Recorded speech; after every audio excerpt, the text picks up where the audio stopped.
اعوذ باللہ من الشیطان الرجیم بسم اللہ الرحمن الرحیم اللہم صلی علی سیدنا مولانا محمد عدد ما فی علم اللہ صلاۃ دائمۃ بدوام ملک اللہ جزا اللہ عنا سیدنا مولانا محمد صلی اللہ تعالی علیہ وآلہ وسلم ما ہوا اہلہ۔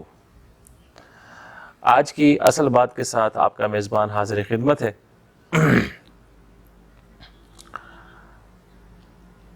محتاط اندازے سے 2006 کی بات ہے۔ ہمارے ایک مرحوم دوست، اللہ تعالیٰ ان کو غریق رحمت کرے، وہ جب مجھے میرے مرشد کی بارگاہ میں جاتا دیکھتے یا میں جب کبھی بھی ان کے ساتھ اس حوالے سے کوئی بات چیت کرتا تو بعض اوقات تو وہ تمسخر فرماتے تھے اور بعض اوقات وہ سیریس ہو جاتے تھے۔ موصوف اعلیٰ تعلیم یافتہ تھے، گورنمنٹ کی ایک 18 کی سیٹ پر وہ ملازم تھے ماشاءاللہ، اور ساتھ ہی ساتھ ہومیوپیتھک ڈاکٹر بھی تھے۔ انسان ہے، اللہ تعالیٰ ہر کسی کے پردے رکھ لے۔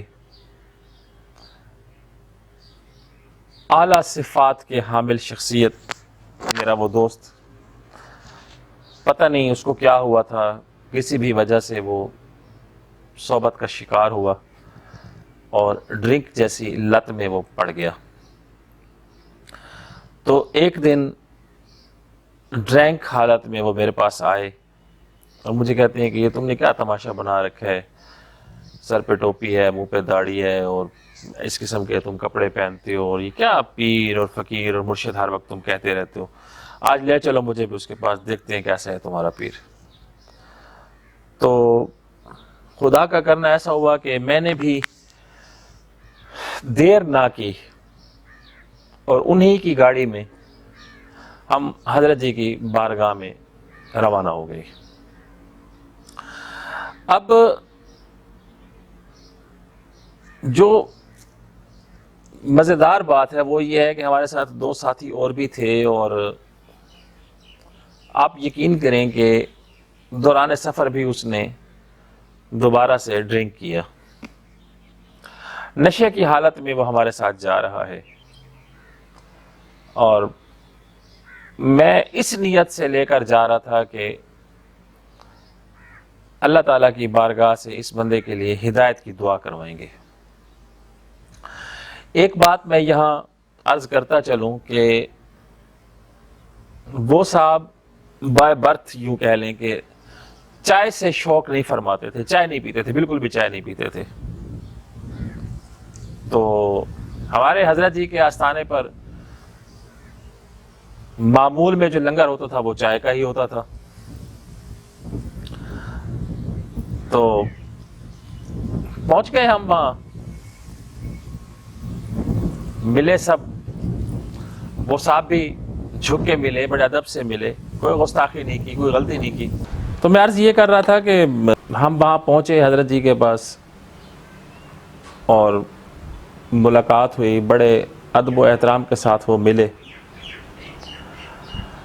اب وہاں پہلے سے بھی کوئی 2-4 احباب حضرت جی کی بارگاہ میں بیٹھے ہوئے تھے۔ آپ نے ہمارے اس دوست کو کہا کہ آپ میرے دائیں ہاتھ پر بیٹھیں۔ تو چارپائی پر جس پر آپ براجمان تھے تو آپ نے دائیں طرف اشارہ کیا کہ ادھر آ کر بیٹھو، تو انہوں نے آپ کے عزت و احترام میں نہ کی کہ جی میں اس قابل نہیں ہوں، میں ادھر نہیں بیٹھ سکتا۔ تو آپ نے فرمایا کہ یہ میرا حکم ہے اور تم ادھر آ کر بیٹھو۔ پانی وہاں رکھا ہوا تھا تو میں نے خود ہی سب کو پانی پلا دیا۔ اس کے بعد ہمارے پیر و مرشد اپنے گھر تشریف لے گئے اور وہاں سے چائے کا لنگر لے کر آ گئے۔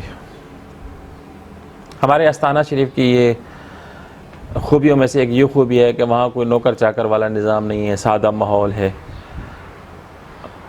اور مریدین کی اور آنے والے لوگوں کی جو خدمت تواضع وہ صاحبزادگان اور فقیر صاحب خود فرماتے تھے.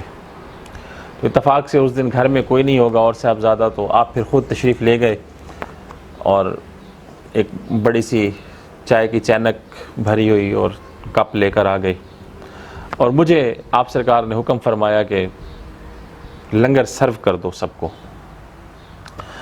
میں جب وہ چائے کی پیالی بھر رہا تھا تو اسی دوران مجھے ہلکی سی آواز آئی، اور جب میں جدھر سے مجھے آواز آئی جب میں نے ادھر توجہ کی تو وہ جو صاحب جو ہمارے دوست جو ڈرنک حالت میں ہمارے ساتھ گئے تھے، جن کو تشنگی تھی کہ کیا ہوتا ہے مرشد اور کیا ہوتا ہے پیر اور کیا نظام ہوتا ہے اور یہ کیا کرتے ہیں، اور وہ جو مجھ پر بازو کا طنز کرتے تھے یا جو بھی ان کا رویہ ہوتا تھا، تو انہوں نے مجھے گھورنے والی نظروں سے دیکھا، جس کا مطلب یہ ہے کہ میں چائے نہیں پیوں گا، مجھے پیش نہ کرنا. اب ایسا میرے لیے ممکن اس لیے نہیں تھا کیونکہ میں خود وہاں غلام تھا اور مجھے حکم تھا، تو میں نے تو کرنا تھا وہ سارا کچھ. جب میں نے سب کے لیے چائے بھر لی اور میں نے پیش کی، اور جب ان کی باری آئی تو انہوں نے کہا کہ میں نہیں پیتا. تو فقیر صاحب میری طرف متوجہ اور کہنے لگے کہ کیا کہتا ہے یہ. میں نے کہا حضور یہ ہمیں بھی پتہ ہے کہ ان کی عادت میں شامل ہے کہ یہ چائے سے شوق نہیں فرماتے ہیں، تو ابھی بھی وہ یہی کہہ رہے ہیں کہ چونکہ میں چائے نہیں پیتا تو میں چائے نہیں پیوں گا. تو آپ نے پھر مجھے مخاطب ہوتے ہوئے کہا کہ کیا ہمارے پاس بھی نہیں پیے گا؟ ہم جو دے رہے ہیں تو کیا ہمارے ہاتھوں سے بھی نہیں پیے گا؟ میرے مرشد کریم کا جو مزاج تھا وہ جمالی تھا، غصہ جلال بہت کم. ہم نے 21 سالوں میں ایک دو دفعہ دیکھا ہوگا. میں نے کہا حضور آپ بھی تشریف فرمائیں اور یہ صاحب بھی ساتھ بیٹھے ہوئے ہیں، تو انہی سے پوچھیں کہ یہ آپ کے آستانے پر آ کر آپ کے حکم کے مطابق چائے پئیں گے یا نہیں پئیں گے. اب جب میں نے یہ بات کی تو حضرت جی نے اپنا چہرہ مبارک اس طرف ابھی گھمایا ہی تھا، کچھ کہنے کی نوبت ہی نہ آئی تو وہ صاحب کہنے لگے کہ اگر آپ مجھے ایک گھونٹ اس میں سے پی کے مجھے پیش کریں تو میں پی لوں گا. تو آپ نے تبسم فرمایا اور مجھے حکم کیا کہ یہ جو پیالی ہے یہ تم پکڑ کے کھڑے ہو جاؤ، اور جتنے احباب وہاں بیٹھے ہوئے تھے سب کو آپ نے فرمایا کہ سب درود پاک پڑھو اور اس پیالی کے اوپر دم کرو. اور میری ڈیوٹی لگائی کہ سب کے آگے یہ پیالی لے کر جاؤ اور وہ دم کریں گے. تو سب نے درود پاک پڑھا، جو 7-8 لوگ تھے اور جو ہمارے ساتھ گئے ہوئے تھے وہ بھی سب نے درود پاک پڑھا اور دم کیا، اور آخر میں آپ نے خود بھی درود پاک پڑھ کے دم کیا. دم کر کے اس کو ایک گھونٹ بھر کے اس کو پیش کر دی کہ اب پیو. تو پینے کے بعد جب وہ پیالی وہ پی چکے صاحب تو انہوں نے کہا کہ مجھے اور دو. تو سب لوگ حیران ہو گئے کہ یہ کیا کر رہا ہے بندہ، یہ تو کہتا ہے کہ میں نے بائی برتھ کبھی چائے نہیں پی، تو یہ اب دوسری پیالے بھی مانگتا ہے. تو حضرت جی نے پھر میری طرف توجہ کی تو فرمانے لگے کہ کیا کہتے ہیں. میں نے کہا جی چائے اور مانگ رہے ہیں. تو کہنے لگا دو. میں نے اور دی تو دوسری پیالی پینے کے بعد کہتے ہیں کہ مجھے چائے اور دو. یک کے بعد دیگرے انہوں نے 5 کپ چائے کے پیے. 5 کپ چائے کے پینے کے بعد ہم نے تو یہی سنا ہے، اللہ تعالیٰ ہر مومن مسلمان کو نشے جیسی لعنت سے محفوظ فرمائے. ہم نے یہی سنا ہے کہ جو لوگ نشہ کرتے ہیں، خصوصاً بالخصوص جو لوگ شراب کا نشہ کرتے ہیں، ان لوگوں کو اگر کوئی میٹھی چیز کھلا دی جائے یا پلا دی جائے تو ان کا نشہ کی تاثیر تیز ہو جاتی ہے. اب اس کی حالت یہ تھی کہ اس کا نشہ ٹوٹ گیا تھا میٹھی چائے پینے کے بعد، اور یہ پاؤں پڑ گیا اور اس نے معافی مانگی. معافی مانگنے کے بعد کہتا ہے جی مجھ سے غلطی ہو گئی ہے اور میں معافی چاہتا ہوں. تو حضرت جی نے فرمایا کہ جو توبہ کا دروازہ ہے وہ آخری سانس سے ایک سانس پہلے جو آتی ہے وہاں تک کھلا ہوا ہے، اور اگر آپ نے اللہ سے توبہ کر لی ہے تو ٹھیک ہے۔ اب جو اگلا مرحلہ ہے وہ یہ ہے کہ حضرت جی کی عادات کریمہ میں ایک عادت یہ ہوتی تھی کہ آپ دائیں بائیں جھومتے تھے یا سر کو ایسے ایسے کرتے تھے، مطلب آپ تقریباً یاد اللہ میں چونکہ ہوتے تھے تو آپ جھومتے رہتے تھے۔ تو وہ چونکہ دائیں سائڈ پہ بیٹھا ہوا تھا، آپ کے سرہانے کی طرف بیٹھا ہوا تھا، تو حضرت جی کے دائیں کندھے کو بڑے زور سے پکڑ کے جھنجھوڑ کے اس نے کہا، خود مزے لے رہے ہو، ہمیں مزے لے کر نہیں دیتے۔ یہ بڑی وہ معرفت کی بات کر گیا تھا بندہ، اللہ تعالیٰ اس کے درجات بلند کرے۔ تو حضرت جی نے فرمایا کہ کیا کہہ رہے ہو؟ تو کہتا ہے کہ خود مزے لیتے ہو، ہمیں مزے نہیں دیتے، ہمیں بھی یہی مزے لے کر دو جو خود لے رہے ہو۔ حضرت جی نے دعا فرما دی۔ دعا فرمانے کے بعد دوستو جو میں آپ کو اصل بات بتانے والا ہوں، آج کی اصل بات میں جو اصل بات آئے گی آخر میں، وہ یہ ہے کہ ہم وہاں سے آ گئے اور اس کے بعد مجھے پتہ چلا کہ وہ موصوف 5 وقت کے نمازی اور مسجد کے خادم بن گئے۔ رات کو 1-2 بجے انہوں نے اٹھنا، محلے کی مسجد میں جا کے جھاڑو لگانا۔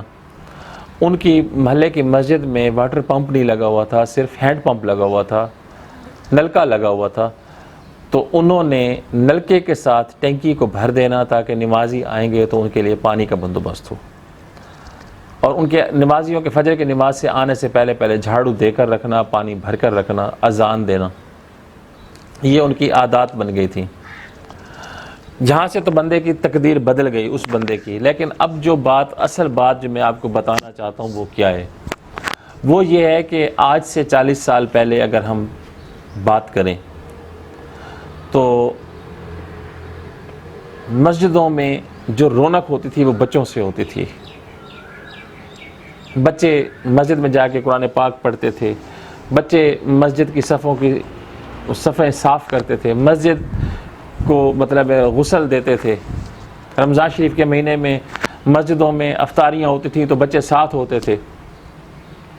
مسجدوں میں میلاد کے پروگرام، مسجدوں میں شبینے کے پروگرام، مسجدوں میں مختلف مطلب جو بھی تقاریب ہوتی تھی تو بچوں سے ہی رونق ہوتی تھی۔ اور جو سب سے اہم بات جو میں آج آپ کے ساتھ شیئر کرنے والا ہوں، جس کو میں نسبت دے رہا ہوں اپنے مرشد کی، جو انہوں نے فرمایا تھا کہ یہ پیالی پکڑو اور ان سب کو کہو کہ یہ درود پاک پڑھیں اور دم کرتے جائیں۔ بات یہ ہے کہ اس وقت مجھے یاد ہے کہ عصر کی نماز میں اور خصوصاً مغرب کی نماز میں جتنے بھی نمازی آتے تھے نماز پڑھنے کے لیے، آج سے 40 سال پہلے کی بات کر رہا ہوں، تو عموماً جو 10-12 سال کے بچے، 8 سال کے بچے، 12-13 سال کے جو بچے ہوتے تھے وہ اپنے چھوٹے چھوٹے بہن بھائیوں کو لے کر آتے تھے اور مسجد کے دروازے پہ کھڑے ہو جانا، اور جو نمازی مسجد سے باہر نکلتے تھے ان کا بس ایک ہی کام ہوتا تھا، جاتے جاتے اس چھوٹے بچے کو پھونک مار دینی۔ کتنا خوبصورت گمان ہوتا تھا ان والدین کا ان نمازیوں کے متعلق کہ یہ اللہ والے ہیں، یہ نیک لوگ ہیں، اور یہ اگر دم کر دیں گے۔ اب بچے کو کوئی تکلیف ہے یا نہیں ہے؟ عموماً تو یہی ہوتا ہے نا کہ لوگ دم کروانے جاتے ہیں، جی نظر کا دم ہے یا کوئی بیماری ہے، تکلیف ہے، اللہ نہ کرے، لیکن ضروری تو نہیں ہے۔ اب لائن میں بچے کھڑے ہوئے ہیں، مسجد کے دروازے کے دائیں طرف بھی بائیں طرف بھی لائن میں کھڑے ہوئے ہیں، اور جو بندہ نکل رہا ہے وہ باری باری سب بچوں کو پیار بھی کرتا ہے اور پھونک بھی مارتا ہے۔ اب کوئی درود شریف پڑھ رہا ہے، کوئی استغفار پڑھ رہا ہے، کوئی سورۃ اخلاص پڑھ رہا ہے، کوئی سورۃ کوثر پڑھ رہا ہے، ہر بندے کا اپنا معمول ہوتا تھا۔ لیکن فخر ہے مجھے ان والدین پر جو نمازیوں کے متعلق بہت اچھا گمان رکھتے تھے کہ یہ نیک لوگ ہیں، یہ پھونک مار دیں گے اور ہمارے بچے جو ہیں وہ مختلف مصیبتوں سے، بلیات سے، آفات سے محفوظ رہیں گے، اور کلام پاک کی پھونک لگ جائے گی تو ان کی رات اچھی گزر جائے گی، یا اگر کوئی تکلیف ہے تو ختم ہو جائے گی۔ آج ہم 20 روپے والا دم کرواتے ہیں، آج ہم 1000 روپے والا دم کرواتے ہیں۔ وجہ کیا ہے؟ وجہ صرف یہ ہے کہ ہمارا جو گمان ہے وہ اب اچھا نہیں رہا۔ گمان کو اچھا کرنا بہت ضروری ہے. آج بھی نمازی موجود ہیں، لیکن نمازیوں کی موجودگی میں بھی نمازیوں کی نماز میں اللہ کرے وہی اخلاص ہو جو ہم نے اپنے بچپن میں دیکھا. وہ جسٹس کیانی اپنی ایک کتاب میں لکھتے ہیں کہ 5 time exercise 1 month hunger strike of a trip to Mecca then became Muslim پکا. تو مسلم پکا ہونے کے لیے کیا صرف 1 مہینے کی ہم نے بھوک کاٹنی اور 5 وقت کا ہم نے سجدہ کرنا ہے؟ اگر اس میں خضوع و خشوع ہوگا، اس میں اپنائیت ہوگی، اس میں اللہ رسول کے احکامات کی پابندی ہوگی، تو قطعاً ایسا نہیں ہے کہ آج بھی ہم وہ پکے نمازی نہ بن جائیں جن کے متعلق گھر بیٹھی خواتین گمان اچھا کرتی تھیں کہ یہ نیک لوگ ہیں جو مسجدوں میں گئے ہوئے ہیں. اور جو میں نے وہ بات پہلے کی کہ حضرت جی نے درود پاک پڑھوا کے سب سے پہلی دم کروا دی، تو میرے مرشد کریم کا بھی تو یہی گمان تھا نا کہ جتنے لوگ آئے بیٹھے ہیں یہ نیک لوگ ہیں، یہ اچھے لوگ ہیں، اور خود سے ان کو برتر سمجھا، اپنی باری سب سے آخر میں لگائی. تو آج کی جو اصل بات ہے وہ یہ ہے کہ گمان اچھا رکھنا چاہیے. رب کائنات ہے، جب چاہے جس کو چاہے اپنی رحمت کی آغوش میں لے لے. گمان اچھا ہونا چاہیے. امید کرتا ہوں کہ آج کی یہ میرے مرشد کریم کی کرامت کے حوالے سے گفتگو اور جو بات میں نے باندھی ہے آپ کو ضرور پسند آئی ہوگی. اگلی ویڈیو تک کے لیے آپ سے اجازت چاہتا ہوں. اللہ حافظ.